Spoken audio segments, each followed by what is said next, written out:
persoalan pembangunan di Kabupaten Blora itu seperti apa? Ini nek terkait pembangunan Mas ya, banget terlihatnya itu mulai tahun 2018, 19, 20, 21 memang kelihatan Blora. Karena apa? Saat mulai tahun 2018 itu kita melihat di pusat Kabupaten Blora itu awal itu kelihatan kumuh dan kumuh itu pusatnya di Tirtonadi. Begitu setelah Tirtonadi kita buka, baru ide-ide masyarakat muncul semua sampai muncul jembatan Jembar namanya, Jenar Remberan itu Mas. Nah itu saya dulu mengusulkan sudah 10 tahun lebih, ya tiap tahun saya usulkan sampai tidak terlihat, tidak terwujud. Nah itu terwujud sekitar tahun 19 setelah Tirtonadi. Jadi di masa kepemimpinan Pak Koko itu? Ya, nah, itu bagus Mas. Sampai Blora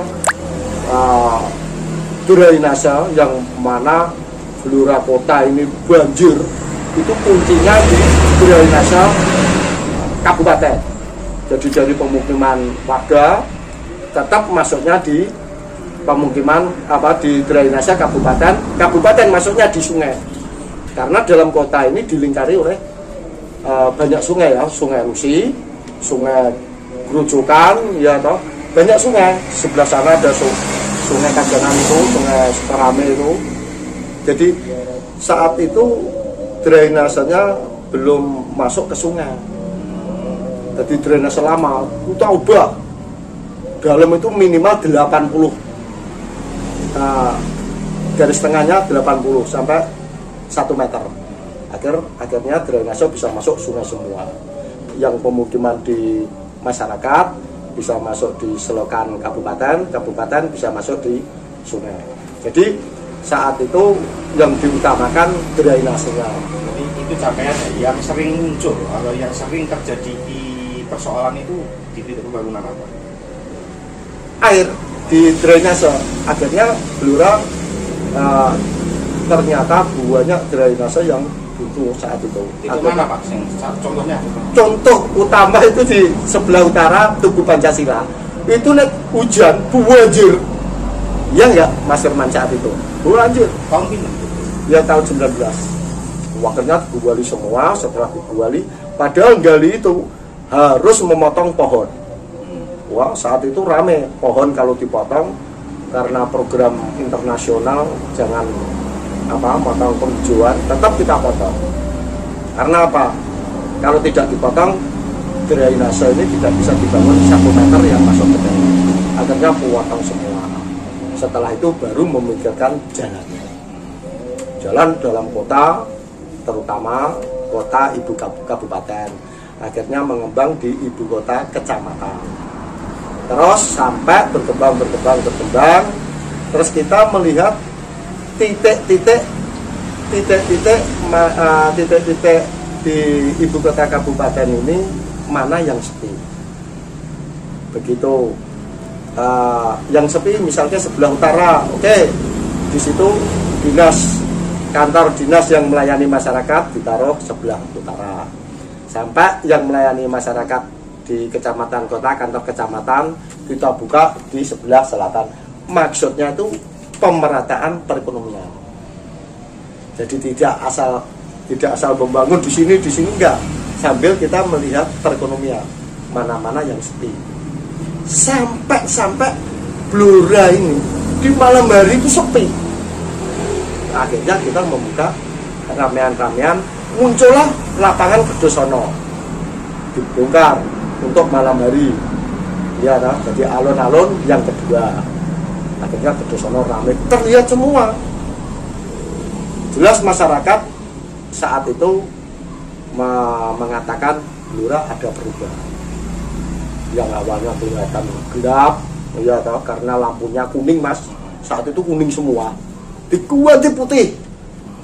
Kuning itu kalau alasannya bisa menembus kabut. Padahal Blora itu tidak ada kabut. Ya, tapi biaya untuk membayar ini beban listrik yang kuning sama yang putih itu murah yang putih. Kita coba lagi pertama kali di sebelah Tugu Pancasila 4, kelihatan terang ganti putih, begitu kelihatan terang semua dalam kota ganti putih semua sampai sekarang. Terus menurut ala Pak Yayun, pembangunan mana yang perlu disentuh kembali? ini jangan disentuh saat ini karena COVID. Pertahankanlah dulu. Berarti kalau kita bicara bertahan, berarti harus skala prioritas biaya pemeliharaan. Itu yang diutamakan. Jangan seneng bangun. Kalau seneng bangun tidak diimbangi dengan biaya pemeliharaan. Itu sebentar lagi saya akan saya munculkan biaya pemeliharaan pembangunan baik untuk drainase, jalan maupun gedung. Itu Mas, minimal itu pemeliharaan. Coba kalau biaya pemeliharaan diutamakan sekarang, ya enggak sampai detik ini kan mau hari raya. Mulai jalan Gunanda, Sodo Putra, banyak yang lubang-lubang kok. Nunggu apa lagi? Nah, juga kalau disiapkan biaya pemeliharaan, bertahanlah minimal. Berarti skala prioritas ya Pak? Iya, skala prioritas itu biaya pemeliharaan. Yang harusnya diambil tindakan Pak Bupati secepatnya, Ya, skala prioritasnya. skala prioritas itu biaya pemeliharaan. Terus yang kedua, saat itu Pak Koko sampai bongkar ini lapangan Kedosono sepak bola, bongkar. Itu belum tercapai. Ganti lapangan sepak bola itu belum punya. Se-Jawa Tengah yang belum punya lapangan sepak bola itu hanya Blora. Padahal Blora punya Argan ya. Wah, mana lapangannya? Loh. Makanya saya tidak punya lapangan sepak bola. Masing-masing itu mendirikan mandi bola ringan biar anak-anak kecil itu mengenal bola. Mandi bola ya Pak? Mandi bola Lebih asik? Asik, ya. Kasih rambu-rambu Pak, Nah, biar pemerintah ke depan ini lebih baik. ya saya kemarin memang sering jaringan seperti ini Mas. Saya itu sering duduk lah, jelas kayak ini loh, jalan ini udah lubang ya toh, biaya untuk menutupi lubang-lubang ini belum ada. Kalau memang belum ada, CSR banyak skala prioritas untuk pemeliharaan. Itu nggak saya loh, itu penemunya orang kecil Mas, itu wong cilik. Kali cilik itu kalian, kali gede kali wangan. Kula niki wong cilik tetep kula eling karo Mas Arif mana.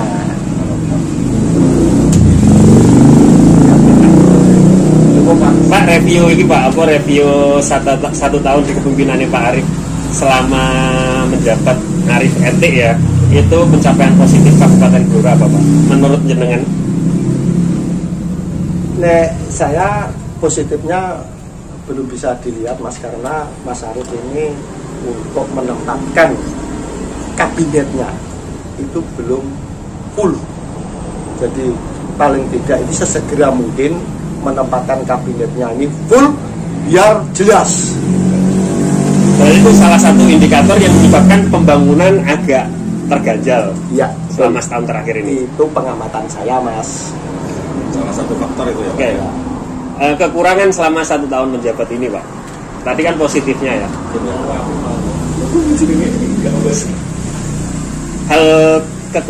Hal yang kekurangan dalam pemerintahan setahun terakhir apa di Kabupaten Blora? Ya gini aja lah, kita tidak usah banyak lebar.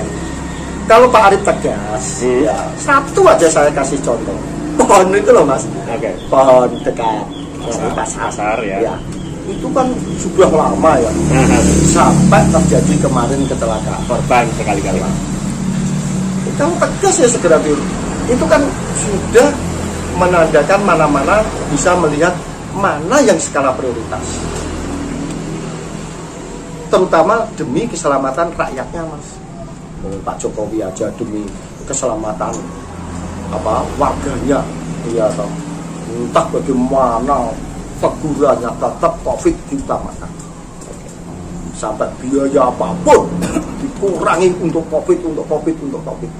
Nah, diutamakan. Nah, inilah yang perlu kita bahas, kita pelajari. Oh, Pak Presiden ini bagus demi warganya, rakyatnya sehat. Dan ini demi rakyatnya tidak terjadi kecelakaan. Itu aja, nggak usah muluk-muluk. Tapi sampai saat ini belum dipotong toh Pak? Belum, kena apa lo? Berarti nggak ada keberanian ya Pak? Nah, ini salah satu kebijakan itu kurang kendel berarti? Apa? Kebijakan Pak Arief ini kurang kendel? Ya, saya sendiri kurang anu ya. Nah, kalau saya jadi bupatinya ya potong ya Pak? Potong. Nggak peduli ya? Loh, demi keselamatan rakyat. Nah, inilah kita melihatnya yang kecil aja, apalagi yang besar. Tidak terhingga ya?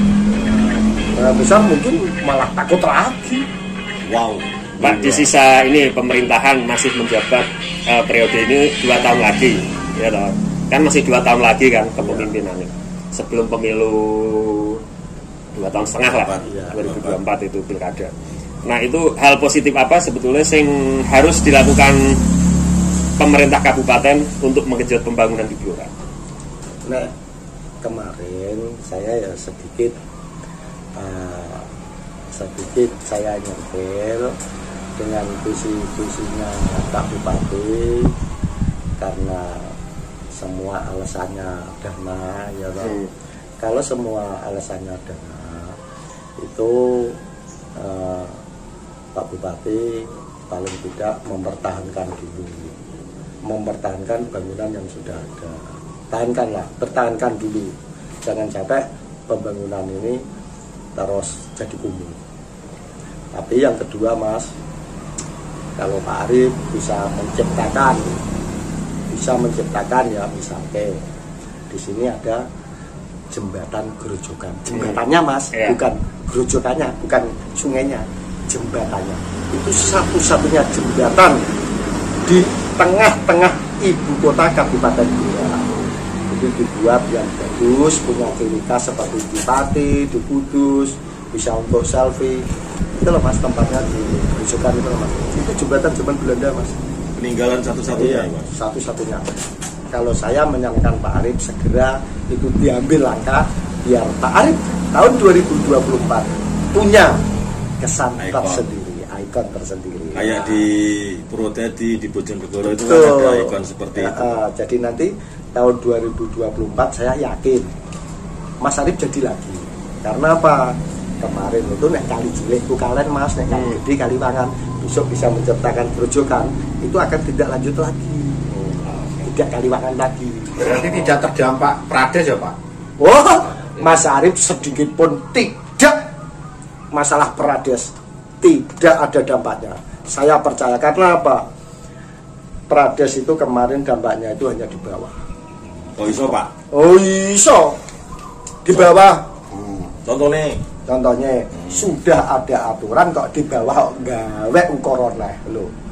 Coba ngisor orang gawe ukoron. Mau apa? Itu jelas kok. Yang daftar itu calonnya itu 4.000 lebih, yang jadi 800 berapa? 30. Kurang lebih 830 misalnya. Yang tidak jadi kan banyak. Orang sempurna ndak ada. Sampai saya menunjukkan saya ini orang setengah sempurna. Mesti yang tidak jadi. Iya toh. Ya mesti tidak terima itu mesti Mas. Nah itu dari awal sudah dipahami.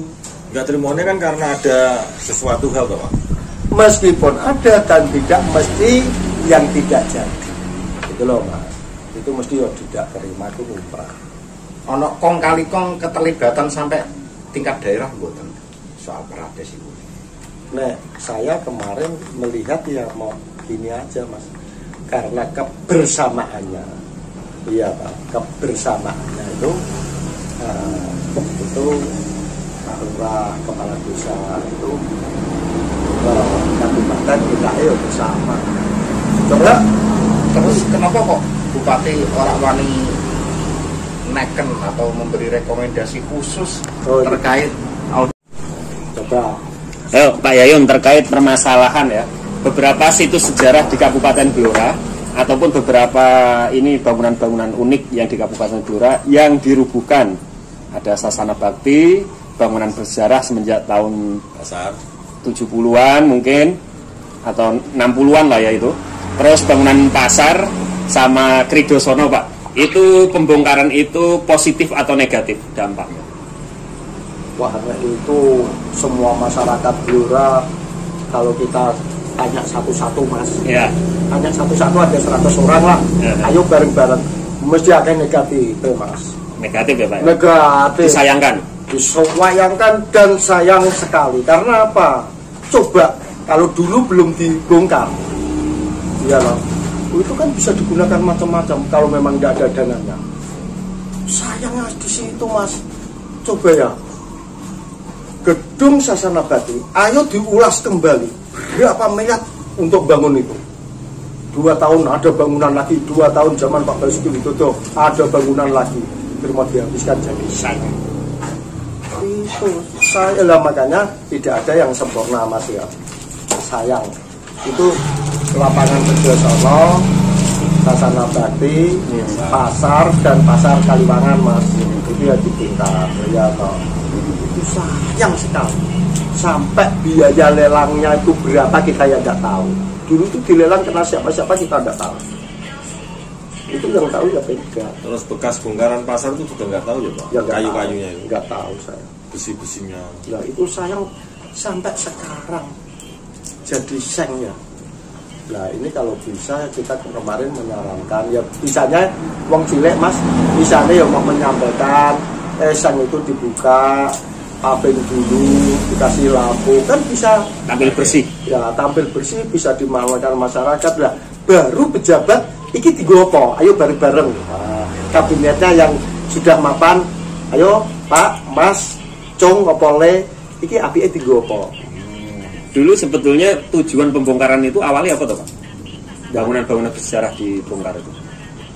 Katanya, Ya. katanya wah untuk mall, untuk membuka apa? Ya membuka mall lah, wong itu dulu itu yang datang itu Hotel Horizon, yang punya hotel Mas. Iya. Tapi kenyataannya ya nggak mungkin hotel sebesar itu.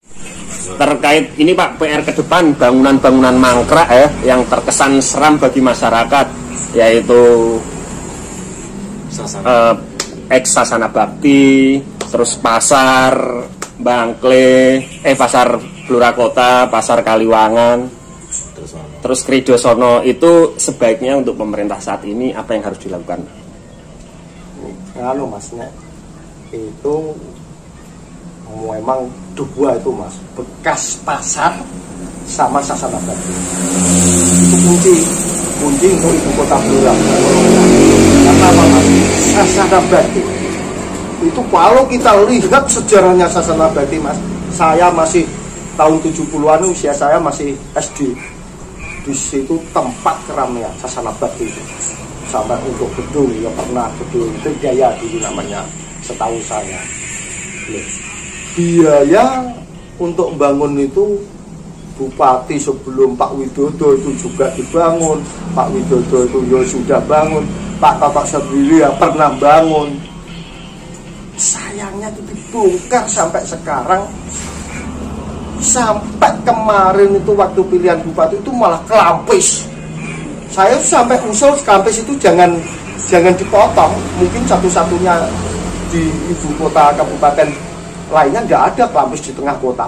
Yang ada di Blora pasar sama Sasana Bakti. Nah itu akhirnya Pak Arif Rohman ini jadi bupati Mas.